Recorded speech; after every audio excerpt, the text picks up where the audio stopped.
Hello and welcome to your preview of Training to Go modules presented by Technical Sales and Consulting.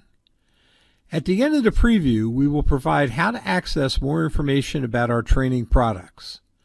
Thanks for visiting, and we hope you enjoy the preview. Let's now go over the operation of a quick close breaker and see how the diagram works. With the control voltage applied, the motor is energized through the G-switch contacts and charges the closing springs.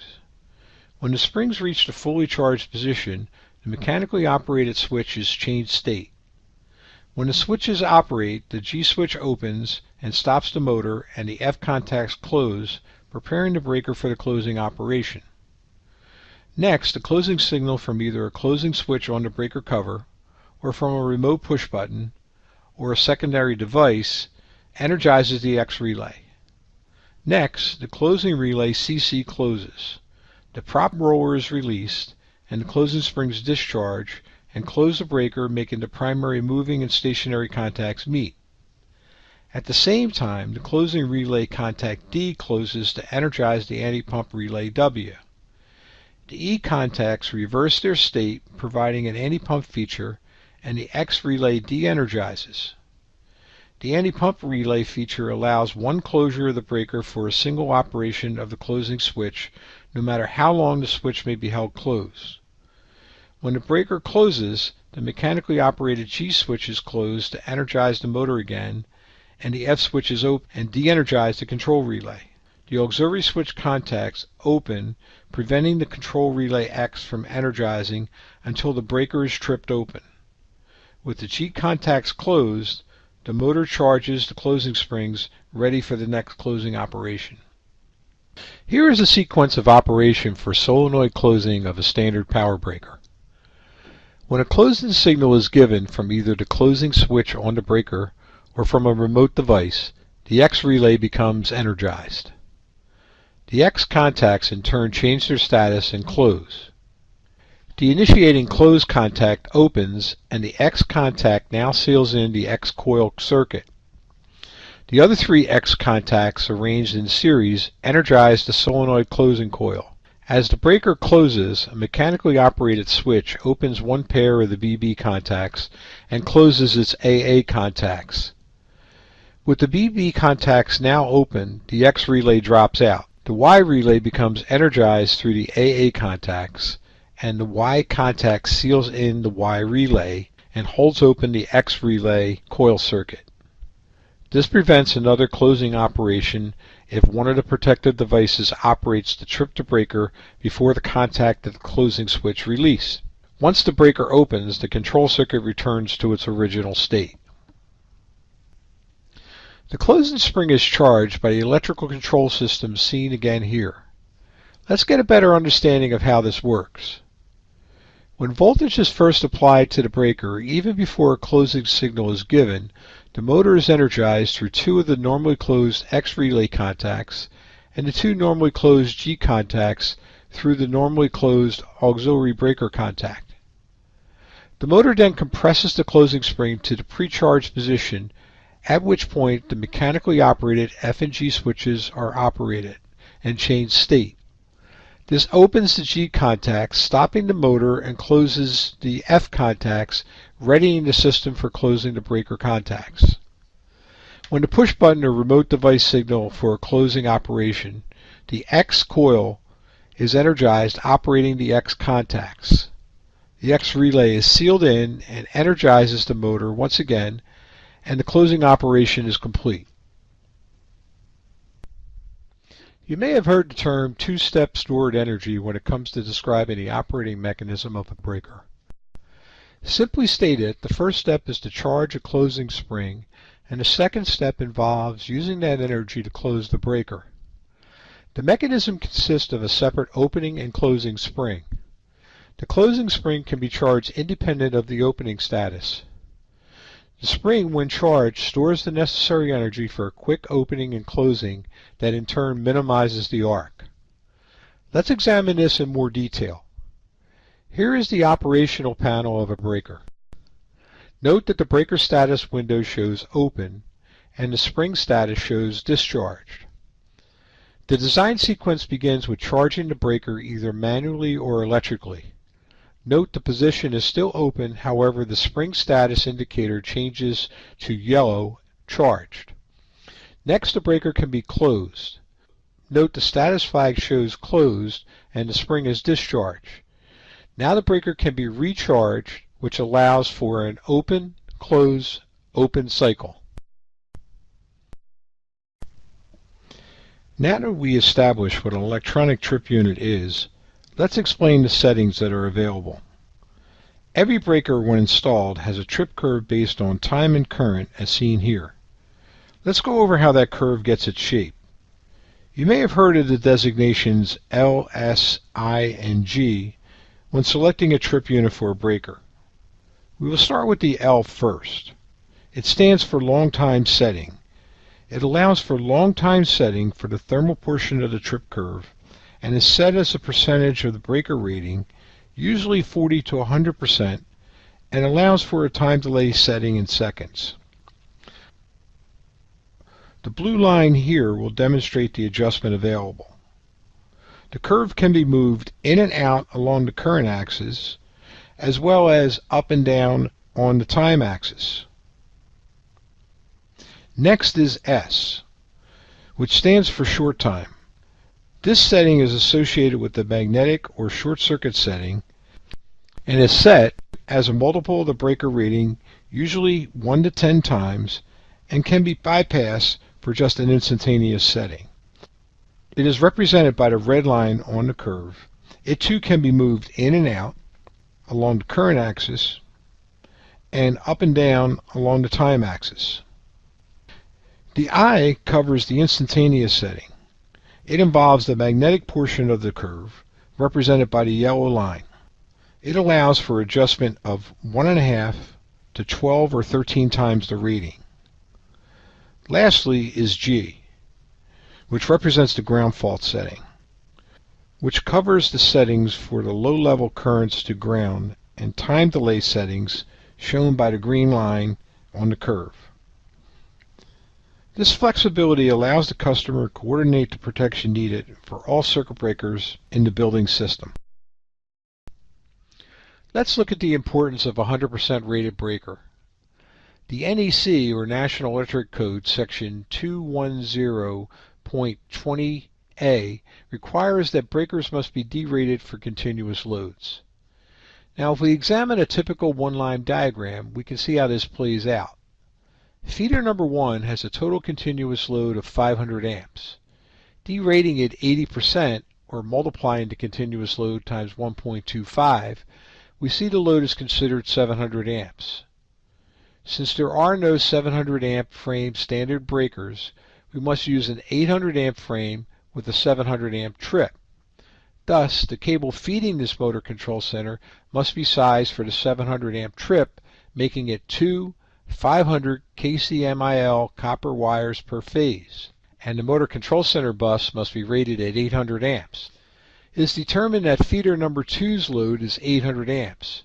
Using the same derating process, we end up using 1000 amps, making it necessary to use a 1200 amp frame and a 1000 amp trip unit.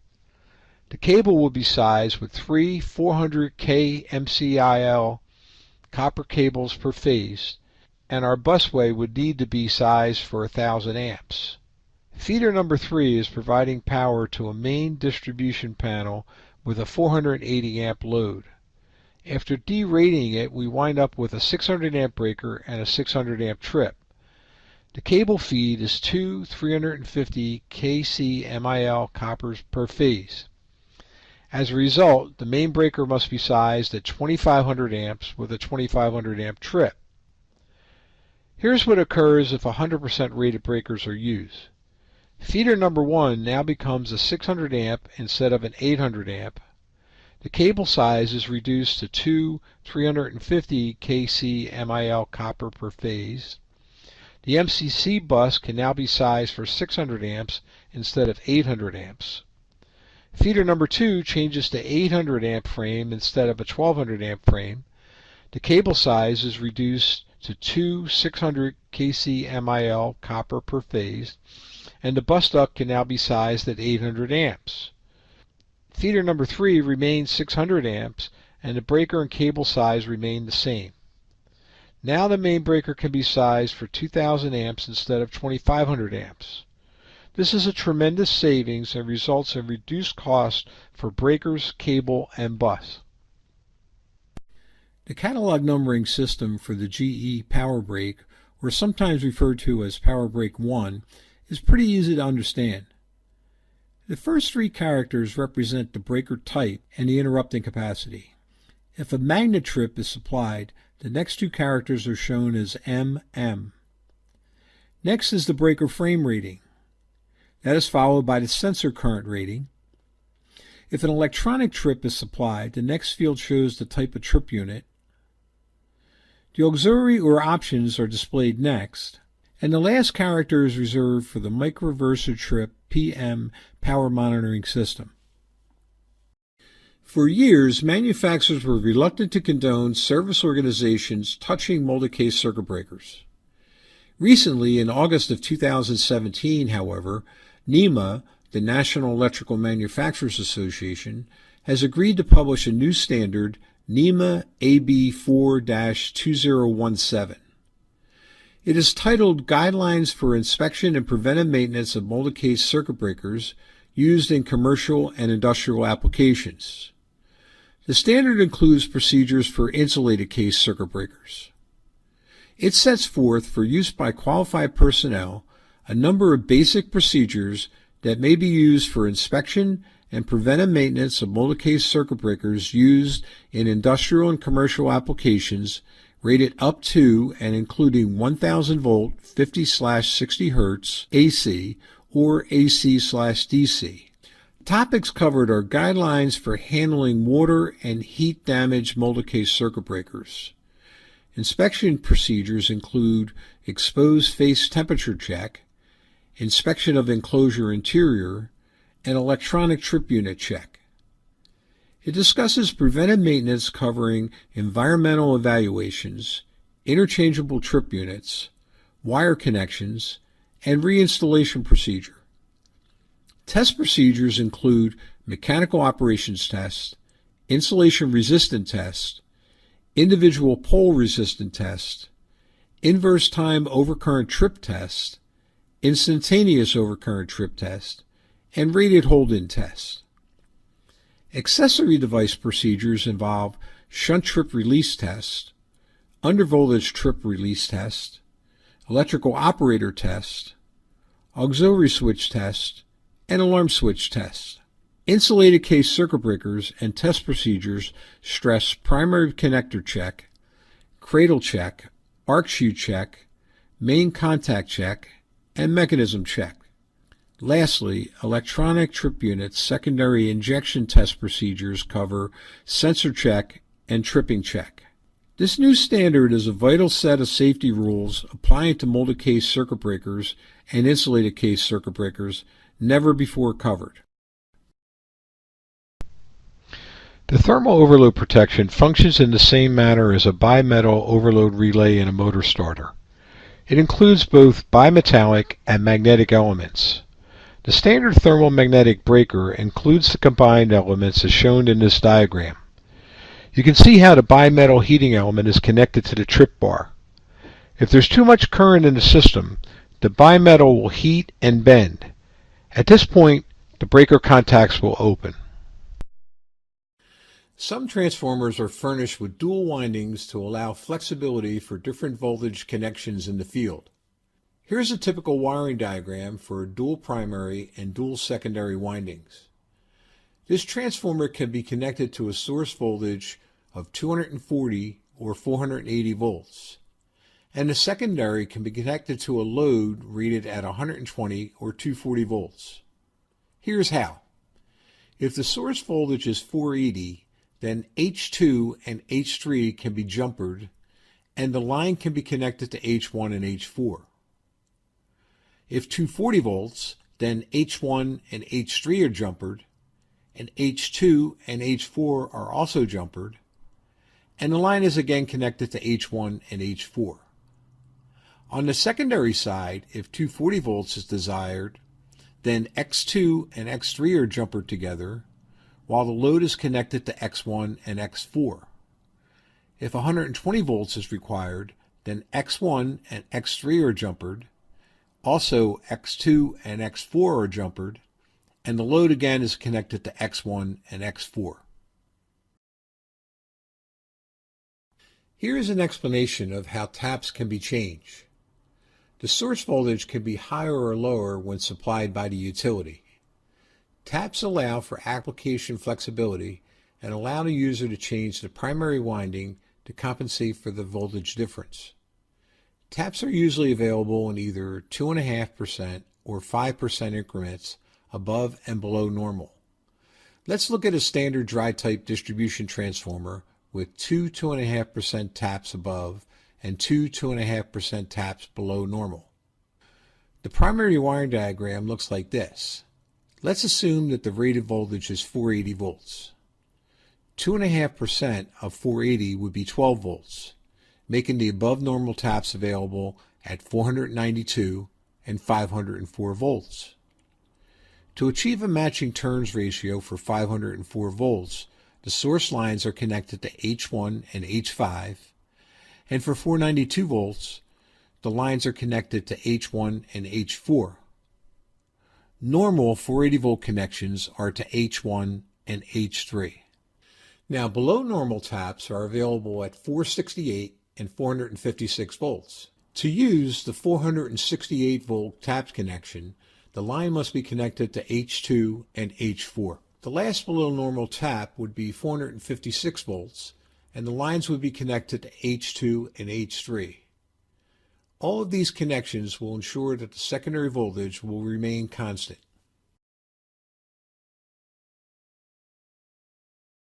Let's simplify the basic components, both internal and external, of a protective relay. This diagram is a scheme showing a circuit breaker and protected equipment. The protected equipment could be a motor, transformer, or another distribution feed. The relay receives voltage and current signals from the potential transformer labeled VT and current signal from the current transformer labeled CT. Later in this module, we'll explain more details about PTs and CTs. For reliability purposes, the control power for the relay is usually from a separate source, just like a battery. The relay internally processes the input information from the PT and CT. This is the same for induction disk, solid state, or microprocessor relays. Once an abnormality is detected, the relay energizes an output contact, and a visible indication on the relay provides notification. Induction disk relays and solid state relays accomplish this by so-called target on the device. Microprocessor-based relays indicate the specific fault on an electronic display. In turn, a signal is sent to the breaker to trip. If an annunciator system is employed, then a contact signal or data from the microprocessor is sent to the master control panel. We will explain more detail how this occurs later in this module. When you first see a single line diagram, also known as one line diagram, it can be overwhelming. Since it is crucial to working with or understanding medium voltage switchgear, we'll spend some time breaking it down so it will become easy to interpret. We will also zoom in on symbols and ANSI device numbers and explain their meanings. It is important to note that the power flow shown only represents one phase of a three-phase application. This diagram is an excellent example to show power flow because it is superimposed over a structure lineup, giving a better indication of where components are located. First, let's do an overview of what is being displayed. This is a 7-structure, medium voltage switchgear double-ended lineup with 2 incoming line feeds and a tiebreaker. This is also referred to as a main time main setup. You can see the main breaker for incoming line A in structure 1. The tiebreaker is in structure 4, and the main breaker for incoming line B is in structure 7. You can follow the power flow by the red line from the incoming section through the top or line side of the main breaker, through the main breaker, to the load side, or bottom of the main breaker, where the switchgear's main bus originates. The bus distributes the power to structures 2 and 3 and then to the feeder breakers. It continues to the top of the tie breaker. The flow for incoming line B is similar but ends at the bottom of the tie breaker. Since the tie breaker is normally open, the power flow or incoming line A and incoming line B are isolated. Now, why would this configuration be necessary? The answer lies in having reliability for the plant. Suppose the power feed from utility is lost on incoming line A. On a conventional lineup, the plant would be unable to operate. However, with this option, the tie breaker could be closed, allowing the feeder breakers in structures 2 and 3 to receive power from incoming line B. The same process can be accomplished in the event that power is lost from incoming line B. The changeover can be carried out by maintenance personnel manually. A key interlock system, such as provided by Kirk Key or Superior Lock, is often employed. Typically, it involves opening the main breaker from the affected line, removing the key. The key is then inserted into the tie breaker to allow it to close. Automatic transfer can occur by using a microprocessor PLC and having the necessary electrical and mechanical interlocks for the proper switchover to occur. Here is a checklist of the motor control center selection factors. Let's look at the incoming and structure requirements. Does the customer require NETA or IEC standards? Is service entrance required? We need to know the voltage and also whether it's 3-wire or 4-wire. We need to know the type of enclosure, the depth required, and if the customer wants main lugs or a main breaker. As far as the bus is concerned, we need to know the bus bracing, whether it's 42,000, 65,000, or 100,000 amps. We also need to know if copper or aluminum bus is required, and if any plating such as tin plating or silver plating is required.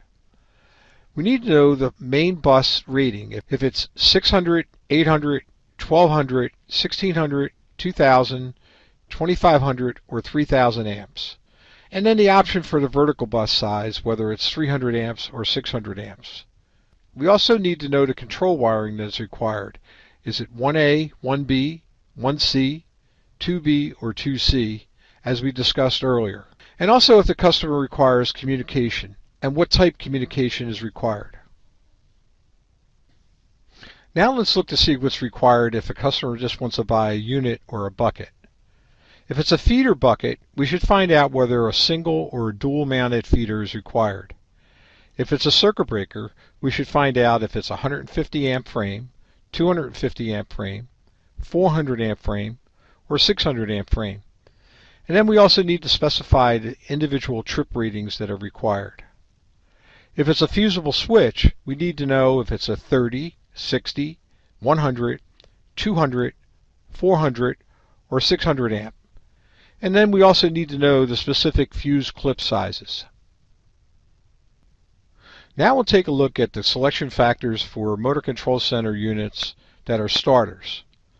We need to know whether it's going to be a full voltage non-reversing or a full voltage reversing, if it's going to be a 2-speed, and if it's going to be a 2-speed 1-winding or 2-speed 2-winding, if a soft start is required, and what type of disconnect does the customer want ahead of this starter?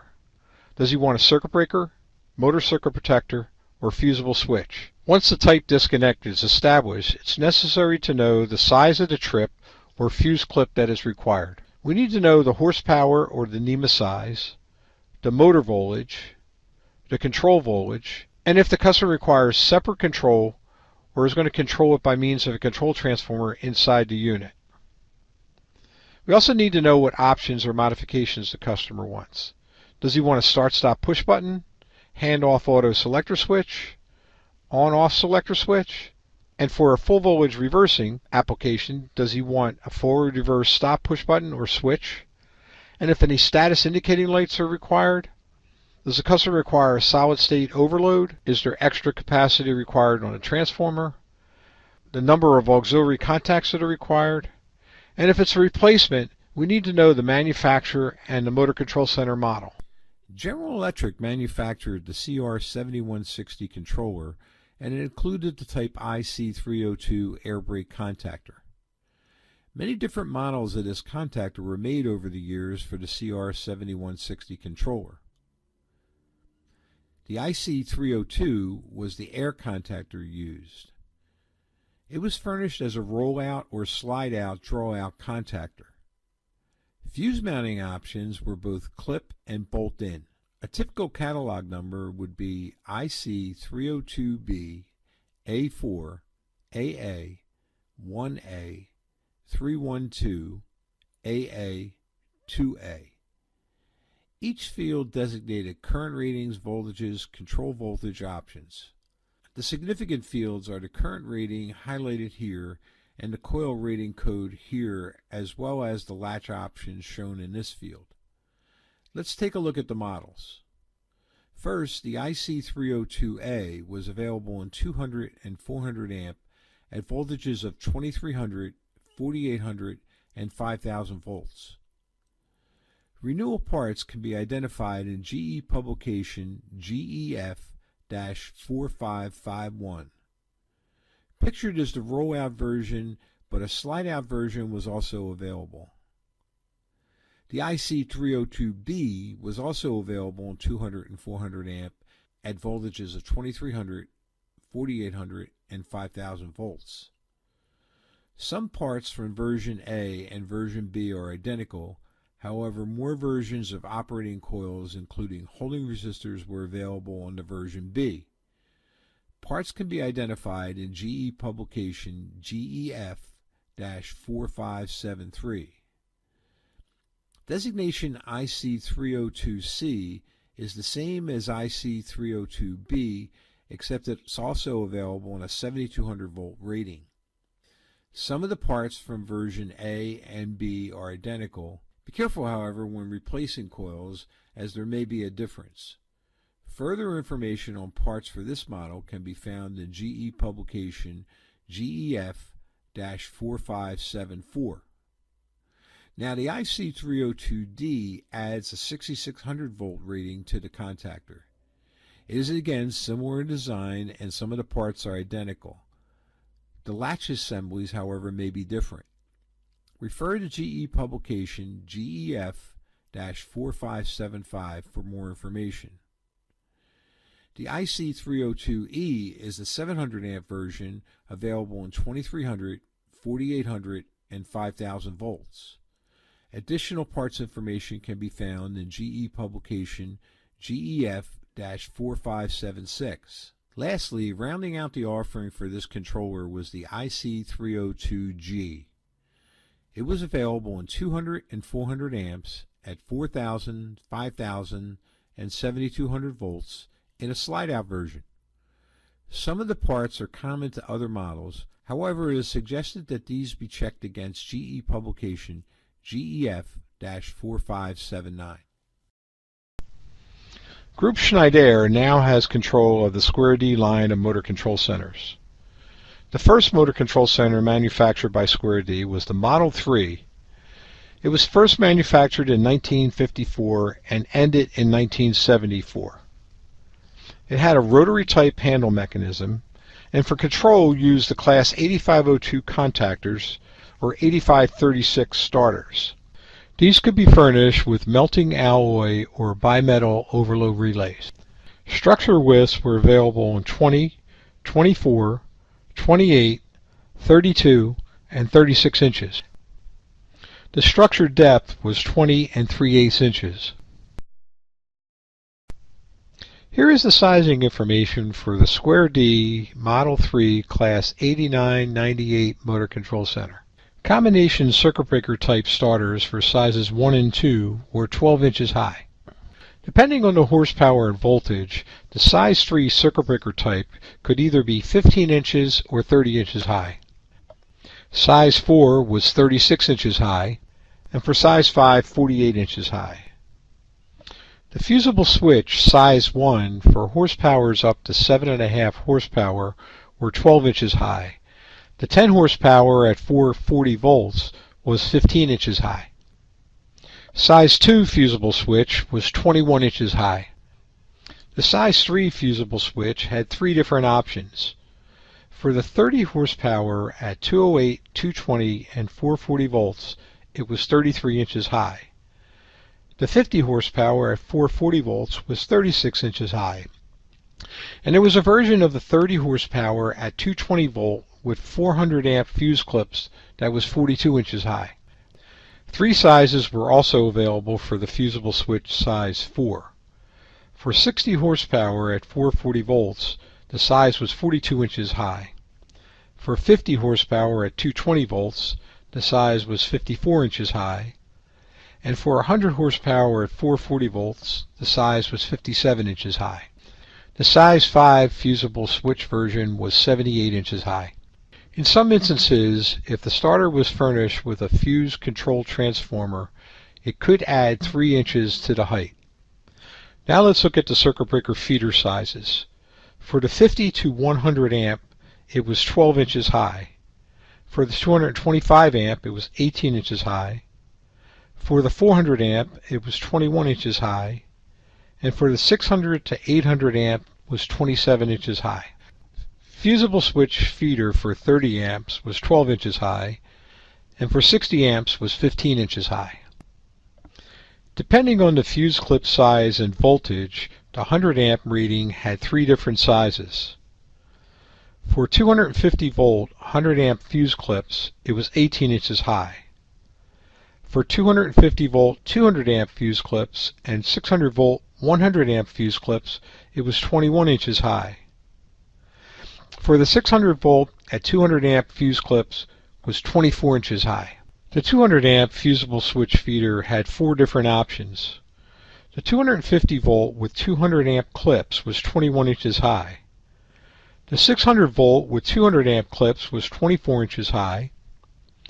The 250 volt with 400 amp clips were 36 inches high, and the 600 volt with 400 amp clips was 39 inches high. No 400 amp fusible switch was available. Hi, we hope you enjoyed the sample video of our online e-learning module. This clip is from one of our many available modules. We're always working on new modules, but here is the current list of developed lessons.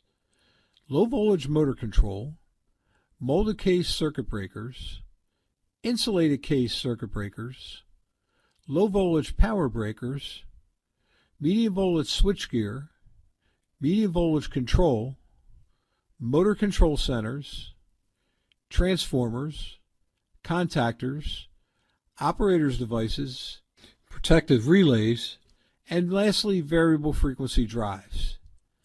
Outlines, pricing, previews, and requests for information are available at tsnc.com/e-learning.